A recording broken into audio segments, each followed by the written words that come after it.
যুক্তকে ফাঁসিতে ঝুলিয়ে কিংবা ফায়ারিং স্কোয়াডে মৃত্যুদণ্ড কার্যকর করা হোক। Order order.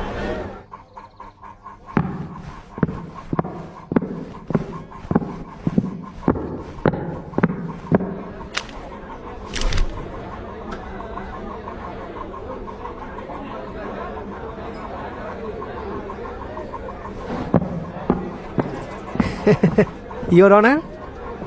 হ্যাঁ হ্যাঁ, আজকের শুনানি মুলতবি, শীঘ্রই চূড়ান্ত রায় ঘোষণা হবে।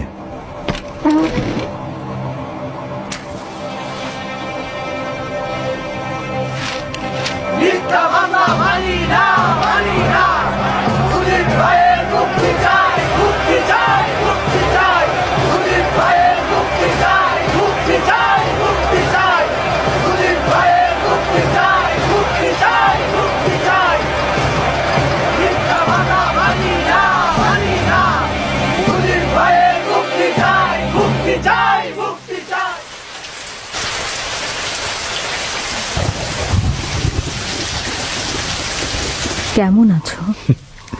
ভালো আছি রেনু। হাসিনা, রেহানা, কামাল, জামাল সবাই ভালো আছে। আর আমার রাসেল সোনা? রাস্তায় গাড়ির আওয়াজ পেলেই দৌড়ে বারান্দায় যায়, ভাবে আব্বা এসেছে।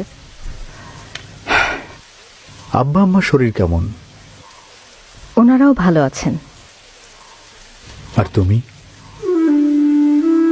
ছেলে মেয়েদের সাথে আনিনি বলে মন খারাপ করনি তো? ইচ্ছে করেই আনিনি। বন্দি বাবাকে দেখতে সন্তানের ভালো লাগে। ওদেরকে বলো তোমাদের বাবা বন্দি আছেন, যাতে সবাই মুক্ত হয়। এটা নিয়ে মন খারাপ করবে না। আমি তোমাকে দেশের জন্য উৎসর্গ করেছি। খাতা কলম আবার লিখতে শুরু করো। এত কি লিখবেন মুজিব সাহেব? কয়দিনই বা দুনিয়া। টিপু সুলতানের ওই কথাটা শোনেননি? শেয়ালের মতো 100 বছর বাঁচার চাইতে সিংহের মতো একদিন বাঁচাও ভালো। আমাকে নিয়ে ভেবো না Renu. I was born to suffer. জীবন মৃত্যুর সন্ধিক্ষণে থেকেও ফাঁসির দড়ি হাতে নিয়েও সত্য বলতে ভয় পাই না।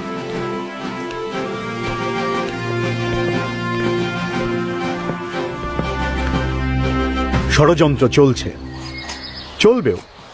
আমার ফাঁসি হয়ে যাবে, ভয় পাই না।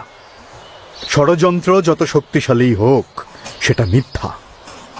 জনতার শক্তির উপর আমার বিশ্বাস আছে। ধন্যবাদ পল্লী সম্রাট আব্বাস ভাই। ষড়যন্ত্রের গন্ধটা পাকিস্তানের শুরুতেই আপনি পেয়েছিলেন। তখন আমি ঢাকা বিশ্ববিদ্যালয়ের আইন বিভাগের ছাত্র।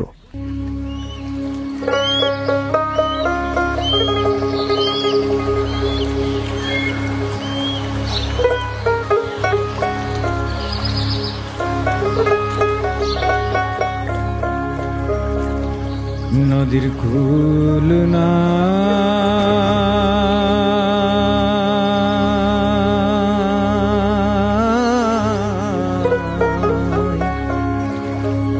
কিনার নাই রে,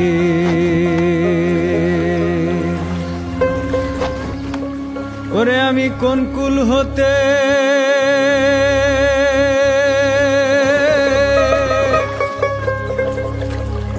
কোন কুলে যাব,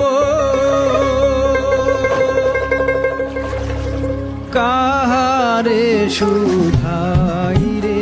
আমি কোন কুল হতে কোন কুলে যাব, কাহারে শুধাই রে। আমি কাহারে শুধাই রে। নদীর কুল